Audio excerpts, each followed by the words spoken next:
Little Einsteins, Okay. get ready to. We start every lecture with that song for some reason. All right, so this is session 10. Okay, you see that in the bottom right-hand corner here, all nice and faint. I have all session 10, 11, 12 because they all kind of fit, so they're all in the same presentation. So we're going to only go through a third of this today. But this is the last quarter, of course, sessions 10, 11, and 12. The week after that is going to be catch-up review week for us. And so today we're going to, you have inside of session 10 folder on Blackboard, Pastor Larry Klaus from Chapel on Tuesday.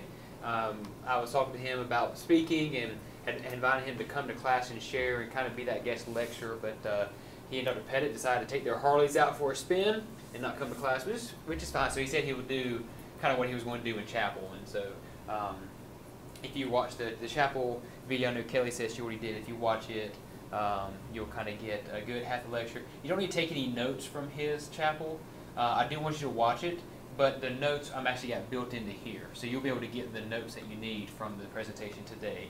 And of course, whenever we get ready for the exam, I'll be sending this out as a PDF. You'll have that. So, but we want to talk about going from a vision to a movement. And let me make sure my screen is calibrated so that I can draw on this bad boy. I would like to draw on that bad boy as well. You would, wouldn't you? So You might get to. We might have a picture drawing contest one day. Okay, so going from a vision to a movement, the phases of planting a church. Now, part 1, part 2 is going to be next week, of course. And so here's what we're going to be looking at: going from an idea or a vision. Let's plant a church. Ideas in my head, okay? International Bridge Church. Whichever you want to call it. Going from a vision or an idea, let's plant a church, to a movement. Okay, notice how we kind of skip that step of going from an idea to planting a church, because I want us to go a step beyond that. Just like how we talked about in making disciples, we're making, maturing, and multiplying. That thread is going to be even coming to play and be even more visible and constant in this as well. When we talk about multiplying churches, not just disciples. Going from idea or vision, let's plant a church, to a movement. Our church has multiplied many churches, plural, over the lifetime of your church. Okay, and so we are looking at planting not just a church, but really looking more of having a more movement, a gospel movement mindset. That excites me. It gets me up in the morning. It keeps me up late at night, and got me excited when I was getting this slide put together. All right, so I think I showed this picture to y'all the other day. This is the Pauline Cycle of Missions. Just kind of highlight, this is from missiologist David Hesselgrave. He put this together. Basically, he studied the book of Acts, primarily chapters 13 through about 16, and kind of outlined how it seems like Paul, whenever he was starting a church, kind of had the same pattern going. And so he put together this is a 10-point thing, and I'm going to share a link to a guide I found online, did a presentation of this very thing, and it's really good. It's going to be supplemental, just for your own benefit. You notice here that he starts with the missionaries are commissioned. Will you be supplying these notes? Yes, Kelly, I will. I'll be exporting this as a PDF before your final exam. So the missionaries are commissioned. Okay, they are sent out by a church or some group. The audience is contacted, so they've gotten, in a sense, on location, and they are now conversing with the people. They are engaging. The gospel is being communicated, proclaiming verbally the message of Christ. Hearers are converted. All right, remember we go from lost to conversion to what? Spiritual growth is the next one. Believers are congregated. All right, they're discipling them. They're gathering them together for Bible study. They are coming together naturally. We see that there in Acts 13:43. Then their faith is confirmed. In other words, they have shown some type of evidence of them growing spiritually. Okay, so their faith is confirmed. They see spiritual growth. Leadership is consecrated by chapter 14. They, out of that group, the believers they have congregated in step 5, out of that they are raising up leaders, and the believers are commended, once again showing a measure of spiritual growth. Number 9, the relationships are continued. This has the idea how Paul was checking back up on his churches. He makes several trips and he visits and he writes them. So that's highlighted there in Acts 15. And so he's continuing these relationships. That's a little bit of a networking, partnering together for the movement that's happening. And then sending churches are convened. Okay, so you see here, he didn't. Paul really doesn't start with just, hey, I have an idea of planting a church. Because what's step 10? Sending churches. Sending churches. So the word sending, I'm going to use the marker because I can. All right, so Nice. sending and churches, plural. Okay, notice that it's not a fledgling church. It's not a brand new church that it's ascending. They're actually at the position because their believers have been congregated, they've been confirmed, their leaders are getting ready to be sent, the believers are commended, they're doing a good job of what they're doing, their relationships are continuing, so they're networking. That's a horrible spelling job on my part. I agree. But then, now these churches are in a position to where they can actually send planters out to go and plant. And then they're convening, they're networking, they're partnering. So you have several churches coming together. But it all started with a handful of missionaries being sent. And so you see, the missiologist David Hasselgrave kind of outlined these 10 steps. And you see how it's a cycle that it keeps continuing. You go from here, here, here, and then it happens, and then, oh, you keep doing it, you keep going. That's why it's called the Pauline cycle Keep doing it. of missions. Do it Okay? again. So let me erase this. He almost fell. Now this is, Derek, this is not the graphic I was telling you about. Okay. This is, someone else made this. I mean, that's pretty would have neat. tried a little bit better of a graphic. All right. So we're talking about this cycle. So we're going to kind of adapt that a little bit. But there are two analogies that you often hear. Did I spell something wrong? No, Okay. it's just the analogy that's being used. Okay. I like that analogy. Okay.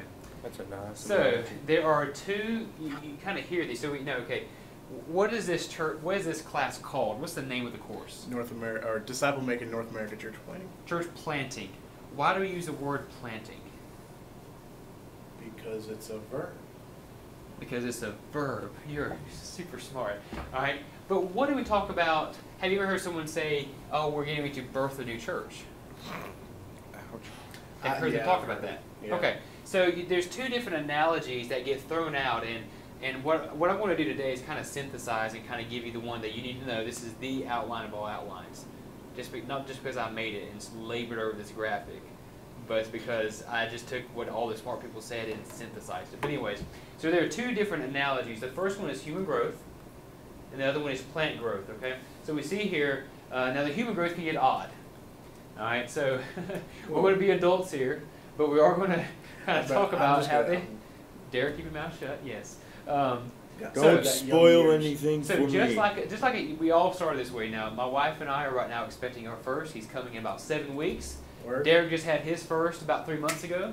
And so at some point there was conception. Yes, there was. All right, there was conception. That was the start of this human life, right? That was the beginning, but it wasn't visible, right? Not to us at least. It Right. was hidden as being formed in the womb of the mother, but it's this idea almost. So this time of conception is where it starts. And then there's this prenatal phase. Things are happening and growing inside the mother's womb. You know there's a life in there, and of course as Christians we do believe that it's a complete life from conception on. And but there's this prenatal phase. So my wife and I are right now in prenatal phase. We're in the 8th month of prenatal phase, I guess. And we're looking forward to the day, especially my wife, of when, well, me too, you know, we're both looking forward, but she's having to carry the load, of birth, right? The big day comes. The little boy is here. I just had a Lord of the Rings quote pop into my mind. A Lord At of the the end Rings of the quote. Return of the King, where Sam and Frodo are on the edge of Mount Doom, he's like, "I can't carry it for you, but I can carry you." Well, if it wasn't uncomfortable for my wife, I would carry her. That's funny. That is true. Good Lord of the Rings quote. I should put that in there. So That'd be a applicable. clip. All right, so there's a birth. It happens. The baby comes. Then there's adolescence. Child, toddler, elementary age, middle school, high school. They get to teenage years. Then they get into adulthood. In adulthood, I mean, we're not going to say that adulthood has to be at age 18. I mean, some mature faster, but typically we have this age period of adulthood where they're ready for reproduction, they're more mature, that sort of thing. But look, the goal is you go from conception to reproduction, right? So I was conceived with the prenatal in my mom's womb. I was born. I grew up. I am now at the point where I have now reproduced a child with my wife. Conception, and that child will hopefully do the same thing one day. So you see this. There's a human growth analogy. Now, you don't talk to guys in church planting teams and pastors in churches who are planting and say, "Oh yeah, we're in the prenatal phase." Like, you don't hear that. That'd be kind of awkward. Okay. Vomiting has ceased. Yeah, we had the idea to plant a church, and in about 4 months we'll be at prenatal. They They wake don't up in the use morning that. with morning sickness, like, oh, what am I doing? That's Sometimes Monday. this things happen. But we often talk, and here's one of the words we use a lot. A lot of times we talk about birth, and we'll talk about reproduction. And even infancy, I've heard infancy. Yeah, we'll talk about infancy. We'll say, oh yeah, our church is kind of in the infant stages. Which, in other words, we just arrived, we've just started, we're still figuring things out. You don't hear a lot talk about adolescence because they don't want to be called an immature kid.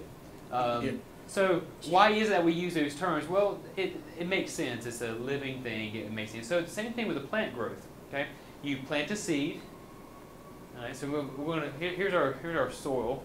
I'm gonna draw some soil out here. I don't want a smart note. I just want dirt. Let there be dirt. All right. So it's going to give me a smart note. I don't know what that is. Okay. So you have a little dirt. And then we're going to put a seed into the ground. That's Right. a beautiful seed. So we're going to plant a seed. It's going to germinate, which means it's going to slowly start to get ready to hit where the little seed breaks open and all that. Then what happens here? It sprouts. Get a little sprout popping out of the ground, and we can see it. Gotta It's all use happy. colors. Let me make it green because sprouts are green. Everyone watching this online is laughing at me right now. Sorry, Jacob and Jeremy. All right. What So about the then people, what like, happens? It watching you grows. Here. So it You continues forgot to about grow. roots.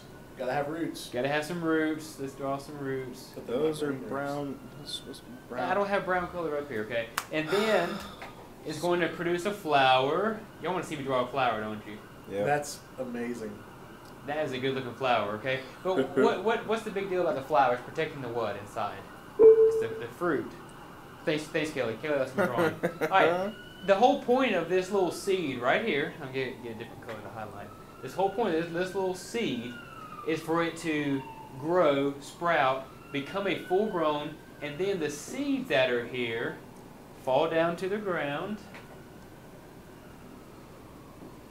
and they become more plants, right? And so it keeps happening. So we talk about these different analogies, and I'm done here. Well, if you don't mind me asking, Yes. and this is actually a really serious question, in regards to the planting analogy, what is the upward growth versus the root growth, the downward growth? Yeah, I would say the downward growth has a lot more to do with growth and maturity here, is strengthening, because a strong church will be able to plant more. Just like a healthy plant, if it's in good soil, the roots are growing, it can produce more seeds. Yeah. If it's in bad soil, bad fertilizer, it's not going to produce. Looks pretty. So I would, yeah. Okay. It's a holistic, you have to look at everything, of course. Yeah. But the whole point, again, is just like in human growth, is to release seed, which becomes what?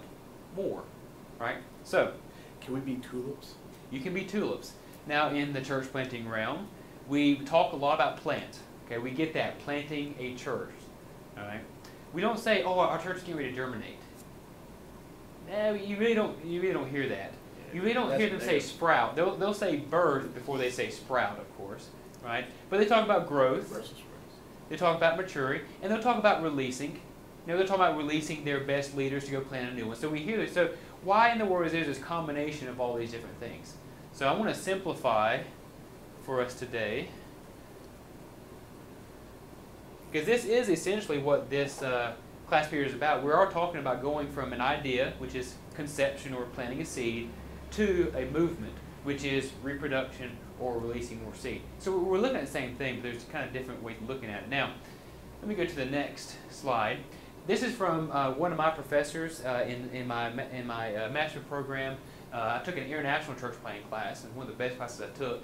And he used this graphic, and he was teaching. He was in Pakistan, and so their churches were a lot smaller. He was doing more house churches type ideas, a few underground type churches, and he was training leaders. And he would. This is the diagram he used to teach the nationals how to plant a church.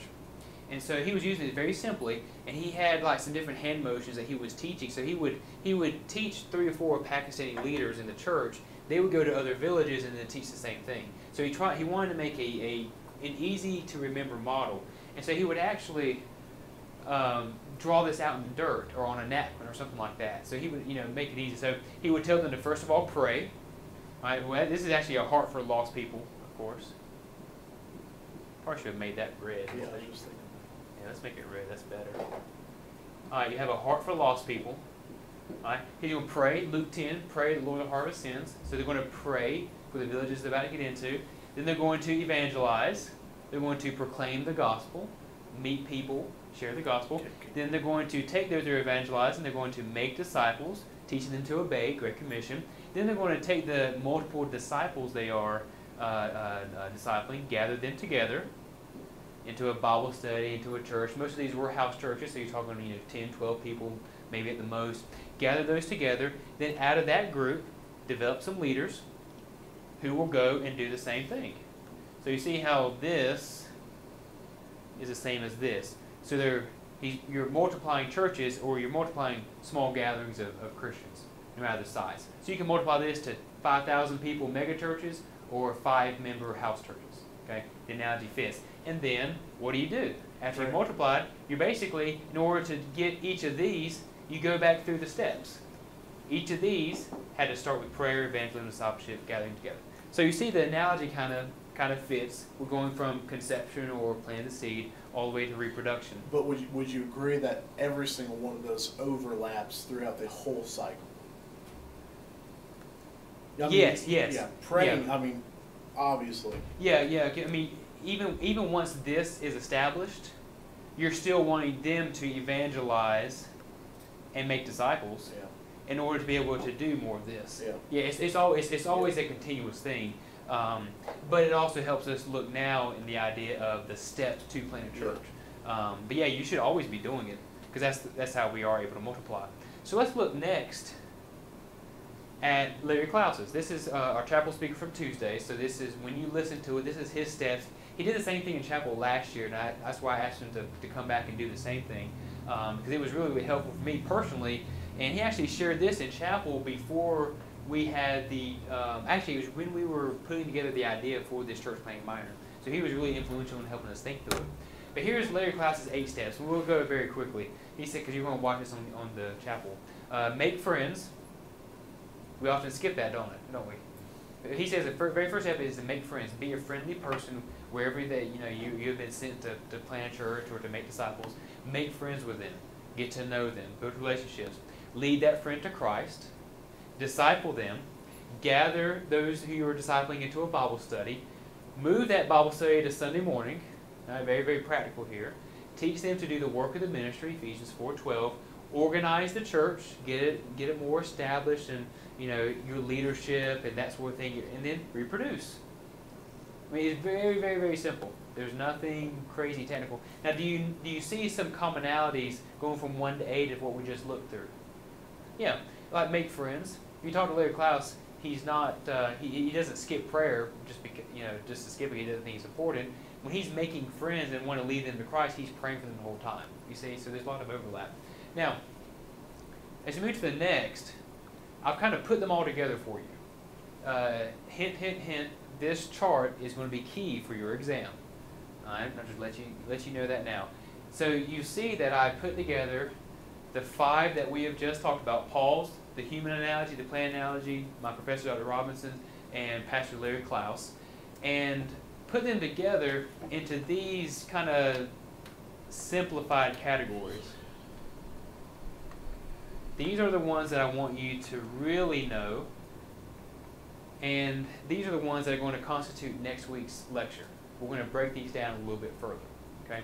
And I'll even give you a hint. This Envision part is the step that we're teaching through now. Calling is part of the vision part. Understanding church planning, the basics. We're kind of in that. Next semester, in the second class, we're going to go from preparing to launching to establishing to repeating. Here is sessions 1 through 3, 4 through 6, 7 through 9, 10 through 12 of next class period. And so we're going to look at, inside of preparing, what are we doing? The nuts and bolts of what to do. Yes, Matt? We have to know every single box to fill those in. Do you have to know every single box? I'm going to give you this whole blank thing, and you just better write, baby. No, I'm kidding. Right, baby. No. What I'm going to do is I'm going to have certain of these blank. Okay. Gotcha. Yeah. Probably, I would imagine probably 2/3 of it's going to be filled in. All right. I'll probably have all the ones in the Paul pretty much put together because they're a little more lengthy. But like for the human, if I leave out adolescence, you just know that's the one that goes there. I need more definite statements on that whole Paul. I might have, or you will. Because. Okay, just remind me. Someone email me the week of the test and make sure I will not put Paul. Even though I love Paul, I'm not going to put this on the test. I will have this one filled that week and see the rest. Thank you. But you see how these are a combination. Here's number 1, 2, and 3, 4, 5, 6, 7, 8, and 9, 10. So I've kind of synthesized them for you for the sake of this class to kind of outline and show that we're all really talking about the same thing. We're not, Klaus and Robinson don't disagree. They're talking about, they just have a different way of phrasing it. So what I did on the far right side is, for the purpose of this class, I put them into the 5 general categories that I've noticed across the 5 examples. So there's the envisioning time, and this is where we're getting to the graphic I really like. Here it comes. This is for you, Derek. This is Should I close the my graphic eyes of all graphics. Here it comes. Oh, that sorry, it? that's not it. Oh, Here it dang, comes. You broke my heart. I was just showing how you see there's a pattern. Yeah. Praying, envisioning, evangelizing, and make disciples, that's preparing, launching, gather together, establish, developing leaders, and multiplying is repeating. But I think the next one, Here it comes. I am really proud of this thing right That's here. it. Yeah, that's it. It's very simple. It's not that I mean, cool. I was expecting something. You were expecting a lot of flash, and that didn't happen. I'm sorry to disappoint. I wanted the stinking screen to This took me like 2 hours to explode. put together. I couldn't get my arrows right, and I finally did. So anyway, but you'll see it gets better. This is just the beginning. Oh, okay. Okay, so you see we start with envisioning. All right, so we're going to start here. So. And we're going to follow the arrows. We're going to envision. Involves prayer, planting that seed, the ideas in my head. You're envisioning, seeing. The idea of envisioning is looking forward to see. I feel like it is lacking between prayer and evangelizing. Making friends is important. Kelly, why don't you explain your statement for us? Yeah, I'm a little confused too. On the other slide, the one that was used over in the countries, I don't remember, like in countries where they're not allowed to share the gospel openly or whatever, that one. Yes. Where he says pray and then evangelize, I feel like it skips a step. Because you're like praying about starting a church and you're praying about where to go, what to do, what people to reach, and then evangelize jumps into sharing Christ with people, but it's missing the build relationships part. Yeah, and even in class, this is leaving out a lot of the subpoints. But what he would say is that whole making friends part, that it would be included in prayer that you're praying for God to give you people to be able to connect with. And then in your evangelization, he's really big on making friends and getting to know and love people, and not just kind of trying to push them to conversion. So yeah, Dr. Robinson would say that inside of all this, you are seeking to build those relationships.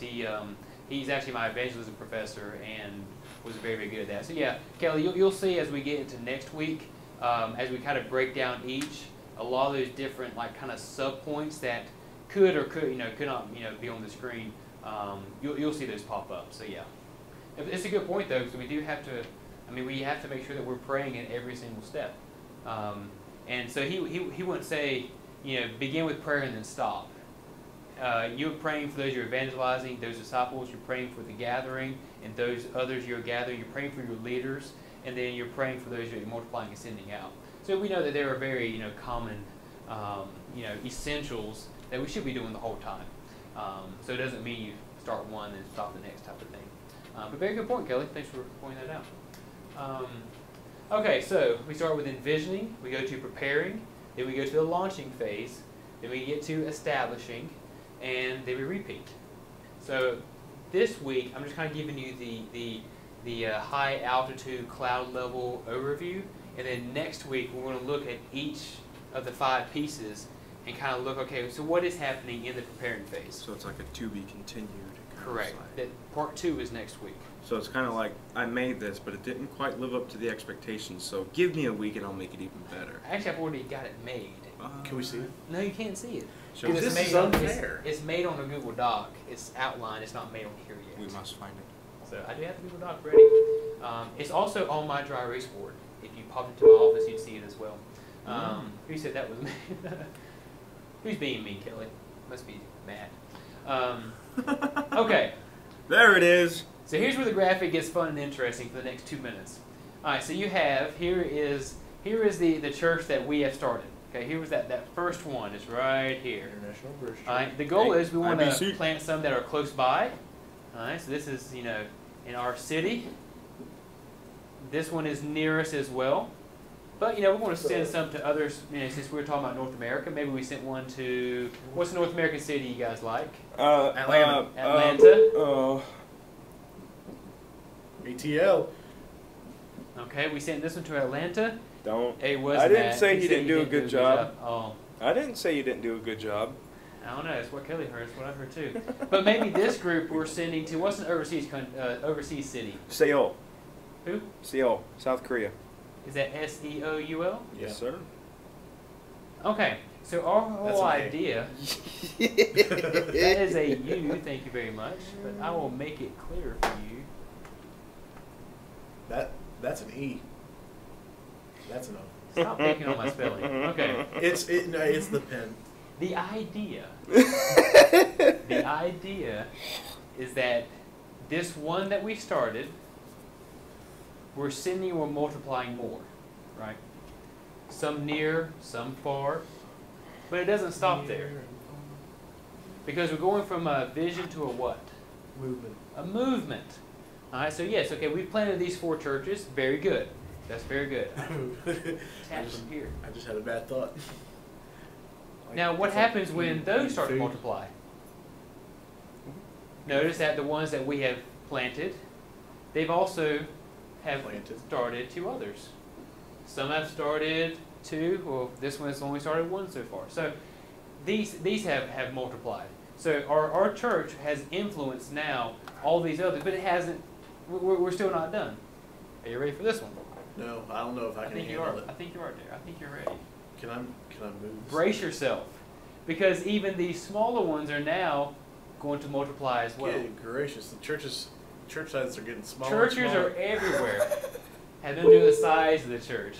See, Kelly thinks it looks cool. I think not it's the pretty size. cool. I Thank think you. it's done very well. I mean, I haven't said anything bad. Now, you get an A, Matt, you get a B plus. So, Why does he get Better than a C. When because you got the A. All right, so That's in a movement, though, what you're noticing is that this first church did not directly plant this one, right? Who did? This That one. But who planted that one? that one. This one. Who planted? Oh, That now we're back. But it definitely now. Remember, Paul writes to Timothy, I Paul, entrust you, Timothy, to involve in faithful men who will do others also. You see how similar the idea of multiplying disciples is multiplying churches? It's all the same concept. You're making maturing and you're multiplying. Okay? So, what we have here now, erase this, that the one church has now multiplied to 20. There are 20 on this screen over here. One church has now multiplied itself to 20. Now, these aren't the only 4. It has also started some others that are not on the screen. Because it's still going to be involved in planting, right? Imagine this. One church that you started, if it plants, if one church that you start, and you teach others to do the same, and every 2 years they plant one church, then the first church that you started will have helped start 1,000 churches in just 20 years. If they can do a church a year, that's 10. Yes, Kelly, I would say so. Now, can it be done? Yes. Is it done often? Hardly. a lot of times because we have a very limited vision. We have a very limited idea. Now, the reason I did 2 years was simply because I do think there's got to be time for leadership development, for training, for equipping, and that sort of thing. But if you go to many overseas countries, and where there are church planting movements, these are happening. Places like China, India, Indonesia, Malaysia, many of those Southeast countries, there are thousands of churches being planted in a 4, 5, 10-year time span by just a handful of churches working together and multiplying this way. Most of them are house churches. You know, they don't have 75, 100, 150 people like many churches in the United States may have. But, and Kelly, this is also kind of just for analogy to kind of give, you know, this is where the envisioning comes in. This is where my mind likes to go. I like to see this kind of stuff happen. I think it can happen. I think it happened in the book of Acts in many ways. Because in just a few decades, Paul had reached pretty much the end of the known world in a lot of ways. So, one church every 2 years, and in just 20 years, you can help. Your one church can help plant 1,000. Now, it didn't directly plant those. Yes, go ahead, Kelly. Well, my question is, like, maybe, like, people in a church, there'll be enough people trained to be, like, maybe deacons or doing some other ministries or stuff in 2 years. But what about a pastor? I mean, like, do you take somebody that you trained? If you, like, are a pastor and you train somebody else, do you think you can really train them in 2 years to take over the whole church? Or are you thinking that somebody who's already trained to be a pastor should come take over the church that you planted, or what? Well, it's going to be depending on each situation, of course. You know, in your discipleship pathway outlines, you know, y'all had kind of different ideas about when a person would be ready, but it was usually that 3 to 5 year mark. We said that a person was ready to maybe start to be a pastor. So here's how I would answer. I think in the majority of cases in the United States, Kelly, probably not in 2 years. In the majority, I think it can happen, because I think you can maybe have maybe some other believers who do join your church, who are a little bit more mature in their Christian faith and in their spiritual journey, and they are able to. Maybe they can be sent out in 2 years. I think in some overseas contexts where they do mostly house church planting, they're sending people out within a year. They have a 9 to 12 month time frame for many because they're not running and they're not pastoring a church of 200, 300 people. They're shepherding 15 to 20 in a small village or in a house church, and so they prepare those quickly. I would say though, I would love to see that every church could be able to take a person from lost to leading, even in a pastoring church planting mindset in 2 years. I think if we were intentional and we did discipleship well, and we really did invest, and we were praying with this person and really preparing them, I think they could. I would love to see more of that happen. I don't think it happens enough, but I would like to see it. So I hope that mostly answers your question. But it's very good thoughts, because these are things that depend on each church, each context, and each leadership. I know one church here in North Carolina, they have a 3 to 4 year time pathway for you to go from a member to one of the planners they send out. So they do a minimum of 3 years. Yes, Kelly?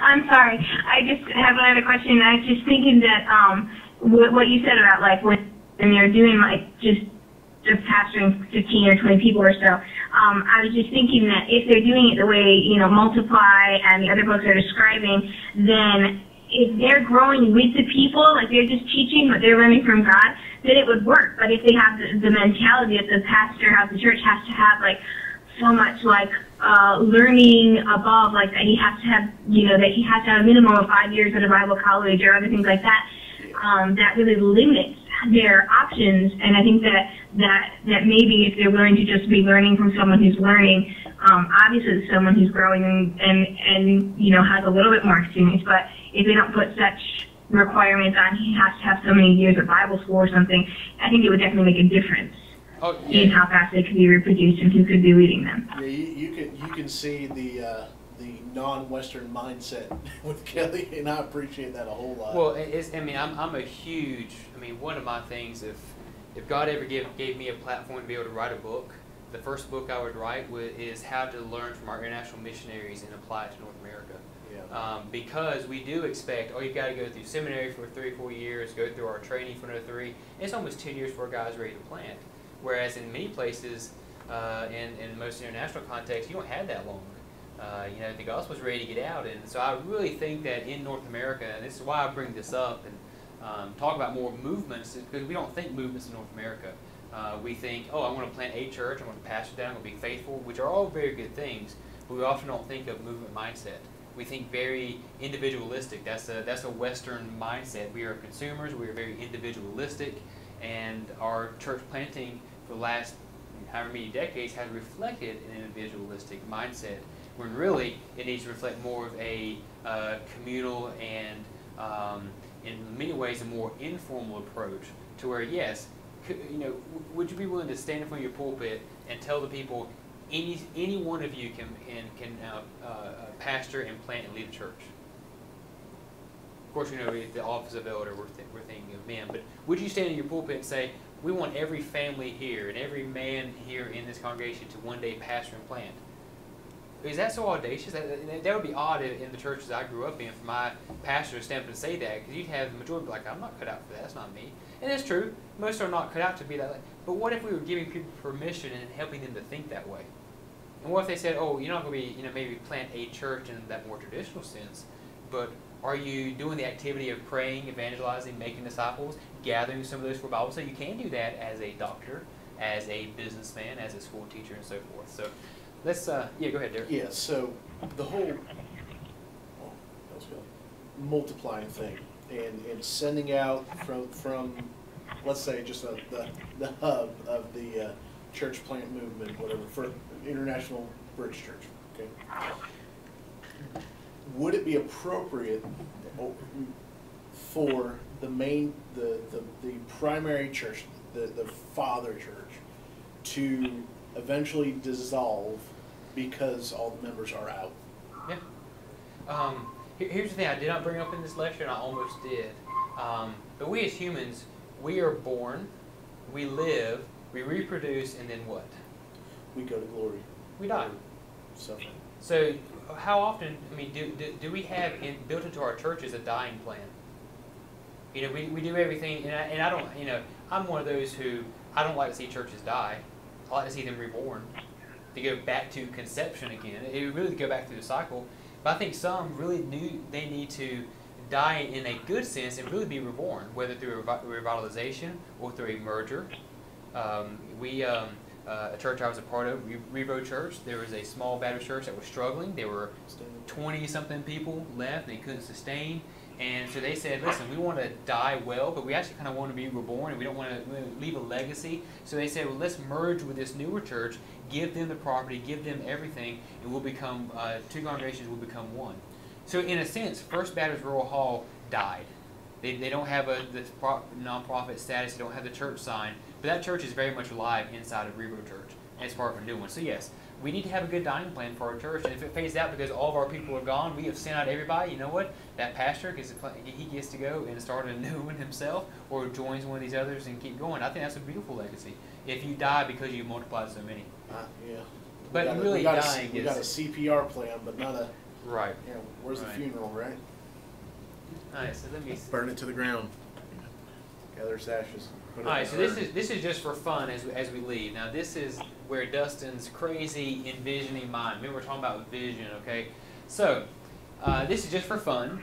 If we follow the idea, and let's just say that we were able to get Christianity and disciples to a point where we could plant, if one church could plant another church every year.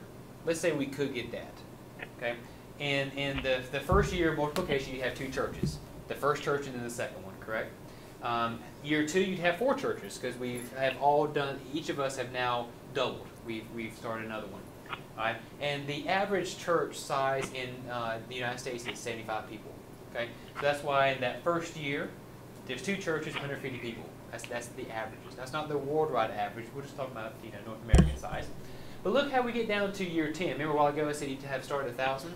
So after 10 years, just if each of those churches just starts 1 a year, and so we start 1, but the next year we start another, the next year we keep doing that because of a lot of disciple-making efforts and loving our city. After year 10, we hit that point where we have helped see over 75,000 disciples made, and we have helped plant over 1,000 churches. Now, I did some fun things to kind of help us out today. Look there after year 12. if we followed this model, in just 12 years, all of our city where Piedmont International University is located, everyone would know Christ. Okay, we're close to 300,000 people, so everyone. In the Triad, after 14 years, everyone in the Triad is covered. 17 years, all of North Carolina is covered. 22 years, all of the United States. 23 years, all of North America. And in about 26 and a half, because we only have about 7.5 billion people, and you adjust for how the population is supposed to be around 9 billion by 2050, something like that, I think. I think it's supposed to be 9.5 billion by the year 2050. So almost, in just 27 years, if we kept that model, the whole world would be able to know Christ. Now, yes, that does not including the increases in population, just looking at the figures that they are now. But I just want you to see how multiplication works far better than addition. Right? So if you had one church that just planted one and one and one, then there's no multiplying effort. But we have to be equipping these others to multiply as well. Kelly, you have a question? She's posted. Oh, every Christian missionary, exactly. If we had that mentality, we actually could see this happen. Right? Now, yeah, this is kind of far out there. It's a little bit crazy. Will this happen? Probably not. We would love to see it happen, of course. But the idea is if we just multiply and think in that sense of, yes, every single Christian being a missionary, we actually could see a gospel movement.